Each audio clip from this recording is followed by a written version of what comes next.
नमस्कार, मी विष्णू वजाडे तुमचं स्वागत करतो तुमच्या आवडत्या यूट्यूब चॅनलवरती, ज्याचं नाव आहे DJ मराठी. मित्रांनो, आई हे नेहमीच आपल्या हृदयाजवळचं व्यक्तिमत्व.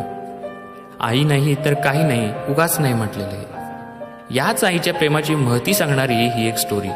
शेवटपर्यंत ऐका, तुम्हाला अश्रू आवरता येणार नाही. एका मुलाची आई मरण पावली, तर त्या मुलाच्या वडिलाने मुलगा लहान असल्याकारणानं दुसरं लग्न केलं. 4-5 महिन्यानंतर मुलगा आणि वडील फिरायला गेले असताना वडिलांनी सहज प्रश्न केला, बाळा, तुला तुझ्या मेलेल्या आईत आणि नवीन आईत काही फरक वाटतो का? मुलगा म्हणाला, हो वाटतो ना. माझी मेलेली आई खोटारडी होती, पण नवीन आई एकदम खरं बोलणारी आहे, जणू काही राजा हरिश्चंद्राची नातेवाईकच. वडिलांना नवल वाटलं. त्यांनी विचारलं, असं का? मुलगा म्हणाला, माझी मेलेली आई म्हणायची, जास्त खोड्या मस्ती धिंगाणा करशील तर जेवायला मिळणार नाही, लक्षात ठेव.